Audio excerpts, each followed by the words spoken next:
10 p.m. Do you know where your children are? Right now on the 10 o'clock news. Big crowds at the shores and big predators in the water. Sharks are being spotted in the Rockaways, but don't cancel the beach day. Marine experts say there's no need to worry. And the 4th of July party is over. Independence Day revelers are making a run for the airports for one of the busiest travel days of the year. But first, tragedy in Texas. Hundreds of search and rescue crews combing through areas ravaged by floods, and hope is dwindling as the death toll grows and many people are still unaccounted for. Welcome to the 10 o'clock news. I'm Natasha Verma. Arthur has the night off. The flash flood threat is not over for Central Texas. Another warning was issued today urging people to seek higher ground. Here's the latest tonight. At least 82 people are dead, including 28 children. 10 campers are still missing. President Trump signing a major disaster declaration activating help from FEMA. Fox 8's Kendall Green joins us now in studio with the story of one young girl who survived the flooding, Kendall. Hey, good evening, Natasha. She'll remember this catastrophe for years to come. That camper, Kelly, recalled being airlifted from Camp Mystic, an all-girls Christian summer camp wiped out by the flood. Now, while she made it out, she recalls hugging some of the girls last night who didn't. Hundreds of search and rescue crews fanning through Texas Hill Country for any signs of life after deadly floodwaters transformed the popular summer spot into this catastrophic scene of mangled trees, destroyed homes, and overturned cars. The death toll on a constant climb, including more than a dozen children. We're just so thankful, but so devastated for so many families. Kelly was reunited with her mom from Camp Mystic, an all-girls Christian summer camp, a site now waterlogged with worried parents. The student was airlifted to safety when her mom immediately noticed her camp-issued name tag wrapped around her neck. I just put it on just for safekeeping, saying in my head I was saying, if something does happen and I do get swept away, at least I'll have my name on my body. Crews recovered 16 bodies from the camp since Saturday afternoon, as families still waited unification sites for either relief or awful news. Starting about 0600 this morning, we started putting boots on the ground. We have increased our number of personnel that are navigating the really challenging shores along the bank line. Texas Governor Greg Abbott declared Sunday, the day after the storm, a day of prayer for the state, while critics questioned whether enough had been done to prepare or at least warn victims about the devastation ahead. This is a 100-year catastrophe. It's just so horrible to watch. President Trump didn't direct any blame when asked if he should rehire meteorologists from the National Weather Service, responsible for predicting weather events of this caliber. In roughly 45 minutes, the destructive floodwaters rose to 26 feet, washing away homes and vehicles. People are trying to blame the school, they're trying to blame the camp, they're trying to blame... It's just a horrible thing. Meanwhile, residents are keeping their spirits as high as they can, given the circumstances. We'll recover. We're a community. We'll nurture each other. We'll take care of each other. And for Kelly, she's clinging to her memory of her life spared, coupled with other families not nearly as fortunate. I knew a lot of those kids, and a lot of those kids the night before hugged me before we all went to bed.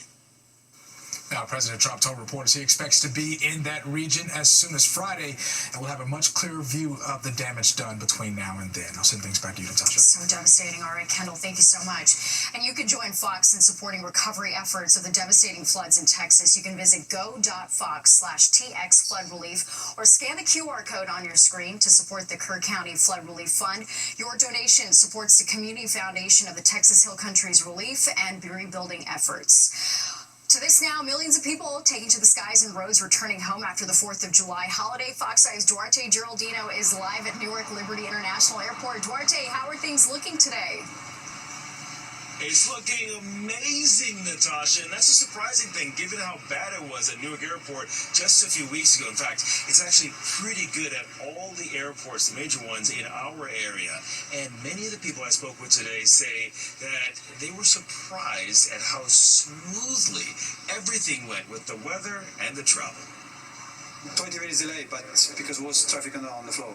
There were some delays at Newark Liberty International Airport, but nothing major. According to the FAA, average flight delays into Newark, JFK, and LaGuardia were under 20 minutes. That's a big change from just a few months ago when Newark delays were making national news. I'm coming from Detroit. Okay. Yeah, so my flight is a transit to this airport in New Jersey, and then we fly to Frankfurt. And so how was the whole experience? Was it on time? It's very smooth, on time, everything is perfect. The board at Newark showed very few delays, and many flights even arrived early. The FAA does have a traffic management program in place, but it didn't cause major delays. Most travelers told us their flights were on time or just slightly delayed. And is your flight delayed, or is it on time? No, it's like 30 minutes delay, right? Yeah. On the roads, AAA says more than 72 million Americans traveled at least 15 miles from their home this Independence Day weekend. That's about 1.4% more than last year. But the bigger concern this year wasn't traffic, it was breakdowns. We were anticipating more than 700,000 breakdowns nationwide over the holiday travel period from last Saturday until Sunday, and roughly 30,000 in the tri-state area. So you anticipate all those vehicles out on the road and possibly breaking down. It can create a logjam. Even so, traffic in the Northeast moved pretty well. Gas prices helped too. AAA says the national average was $3.17 a gallon, lower than in recent years. So for many people, the trip home turned out to be easier and cheaper than expected. Not just cheaper, a lot of the folks that I spoke to here at the airport say that they were all bracing for chaos, but they got no problems, and they got home with very record time. So pretty good stuff over here at Newark International Airport. Duarte Geraldino, Fox 5 News, and Tasha. All right, this is great news. Duarte, thank you so much. And taking a live look outside, the perfect holiday weather is ending. Mike Woods is here with a check of the forecast. Good evening. We had an absolutely fantastic holiday weekend as far as weather's concerned. Can't ask for more than what we had this go-round. Sunshine, warm temperatures. Now things are starting to shift a little bit. It's a mild, muggy night coming up for us with the potential of even some fog by tomorrow morning and much more of a tropical feel as we get into the work week here coming through with scattered showers and storms that are coming on by as well. And it looks like not just one or two rain chances out there. There's quite a few of them going forward through this upcoming week. But over the weekend, we had high pressure and cold control, giving us the clear sky, and we still had some pretty warm temperatures. Air quality took a little bit of a hit. Air quality alerts in effect until 11 o'clock here this evening, and it looks like it may happen again for you tomorrow, but hopefully things start to improve. The highs for the day, pretty impressive stuff. We made it up to 87 Central Park, 93 out at Newark, and our temps are dropping back down. The dew points are still running high in the upper 50s to low 60s, so it's higher than it was in the beginning of the weekend, and the south wind is still coming by at around 7 to 14 miles per hour. On the future cast, as we head into tonight, tomorrow, see how the clouds thicken, but it stays mild tonight. Our lows drop down to around 75. That's the tropical moisture starting to feed up this way, and that will continue as we head into the day for you on a Monday. And there's a frontal boundary to our north, so we're likely to see some shower chances starting to pop up here as tropical moisture remnants from the tropical storm Chantal that made a landfall Sunday morning get closer and closer to us. But for you tonight, our low drops down to 75 for us. Looks like we're in for a mild week coming up. All right, Mike, thank you. And the NYPD is looking for suspects after a carjacking in the Bronx. Investigators say last night, just before 11, a 27-year-old was forcibly removed from a car on Ward Avenue in the Soundview section. The victim is reportedly a police officer who was off duty at the time of the carjacking. The vehicle was later found in New Rochelle. Police are also investigating a shooting in the Claremont section of the Bronx. Officials say a 21-year-old was shot in the neck on Fulton Avenue near the Crotona Park pool. He was hospitalized in critical condition. So far, no details on what led up to the shooting, and no arrests have been made. Officers in Milford, Connecticut pull a driver out of his car after crashing into a pond. Police say that they were patrolling downtown around 1 a.m. when they saw that car partially submerged in a pond off New Haven Avenue. The officers jumped into the water. They got the driver out before the car sank. The driver was then taken into custody and charged with a DUI. Police say that the driver hit another car and took off before ending up in the pond. The deadline for President Trump to impose tariffs up to 70% on imported goods is quickly approaching. The EU has until Wednesday to reach an agreement with the White House. European finance ministers will gather for their regular meeting in Brussels right before then. Economic experts say a full trade deal would be difficult to reach before the deadline, but members of the EU say that they're hoping for an agreement in principle. And starting this week, President Trump says he expects another company will try to take control of TikTok. In a recent interview, he said he found U.S. buyers, but wouldn't elaborate on who they were. Trump expects China to approve the deal. TikTok was supposed to stop operating in the U.S. back in January unless its parent company found American investors, but that deadline has been extended 3 times. American lawmakers are concerned the data of TikTok users could be acquired by China. Well, beachgoers are feeling on edge. What swimmers and experts are saying is Rockaway Beach sees multiple shark sightings this weekend. And Tina Servasio joins us now for a look at what's coming up tonight. You're watching the 10 o'clock news. Welcome back. A long holiday weekend and some great weather is a recipe for big crowds in the Rockaways, but shark sightings shut down some parts of the beach. Fox 5's Meredith Gorman dives into how the city is keeping swimmers safe this summer. A sunny and warm 4th of July weekend that even brought the sharks out to the beach. At Rockaway Beach, NYPD said on social media that 3 sharks have been spotted in 2 different sightings, which led to beach closures 2 days in a row. In this NYPD drone video, you can see a shark swimming just 100 feet away from swimmers here in the area of Beach 113th and Beach 115th Streets. Deputy Mayor Kaz Daughtry said the shark was last seen swimming back into open waters. Now, Rockaway Beach is back open for swimming on Sunday, and people came back out to cool off while being mindful of the shark risk. We only live once, and I don't, want it to be taken by a shark. I don't get far enough for them to catch me. Between the dirty water and the sharks, and I choose sand. Yes. Every time. Other beachgoers told me that they aren't too worried about the risk of sharks in the water around them and will take their chances. The chances of getting bit by a shark are very, very low.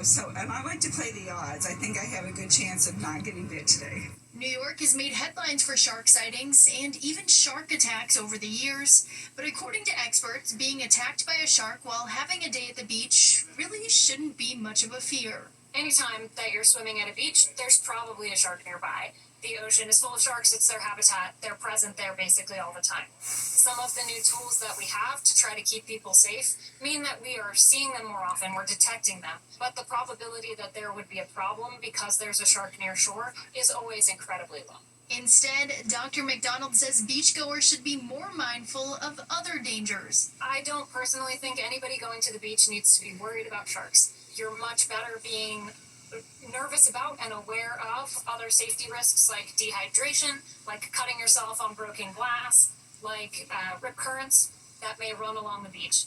And this exact stretch of beach behind me right here, the exact place where the latest shark sighting happened, but it's not stopping beachgoers from putting out their beach umbrellas and enjoying the sunshine on this Sunday. Reporting from Rockaway Beach, I'm Meredith Gorman, Fox 5 News. Well, the rain holding out for the holiday weekend, but a storm is on the move. Mike is next with a forecast. It was a picture-perfect holiday weekend, and we are now going to go into the work week here, and things are going to change up on us, but at least we got through the holiday without having to deal with showers and storms. Very warm temperatures out there as well.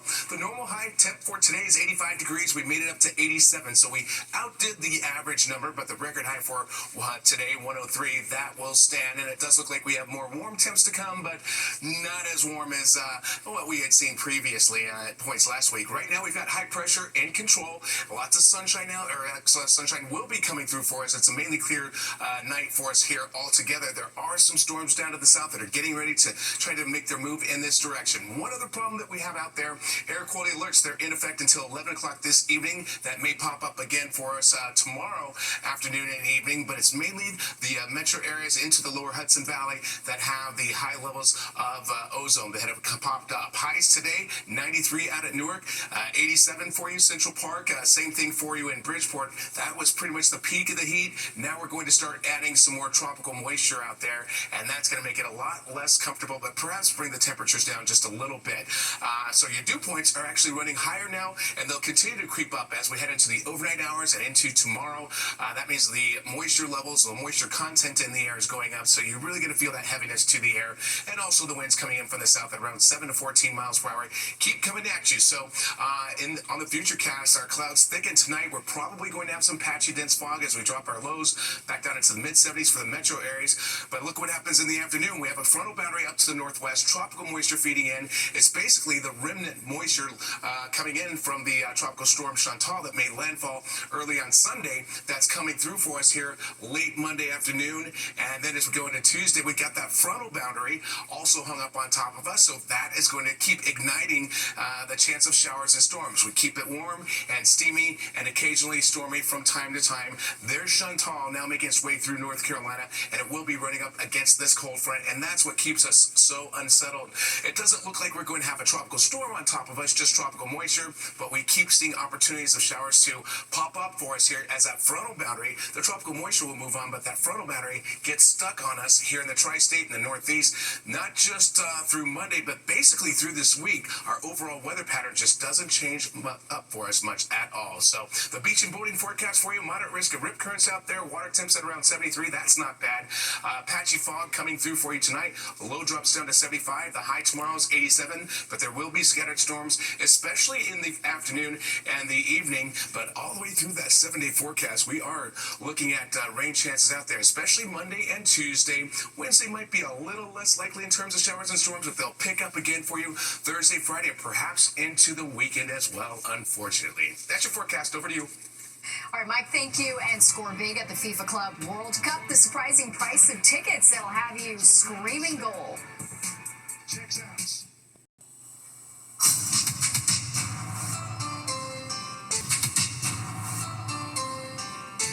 Time now for a look ahead at some stories happening this week. The Edge returns for the final showing this week. The sun will align with the city streets on July 11th and 12th around 8:20 p.m. Some of the best streets to watch it go down include 34th, 42nd, and 57th. The FIFA Club World Cup continues on Tuesday and Wednesday with the semifinal games, and ticket prices were reduced to just $13 for the match between Fluminense and Chelsea, according to the New York Times. Small crowds are causing FIFA to drop the price of tickets to get people excited for the tournament.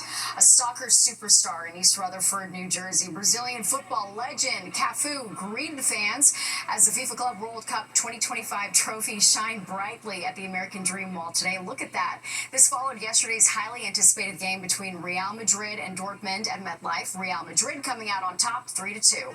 And just remember, Fox 5 is your home for the 2026 FIFA World Cup. We'll have features and specials as we count down the days to the tournament. The 10 o'clock news continues. We'll be right back after this break.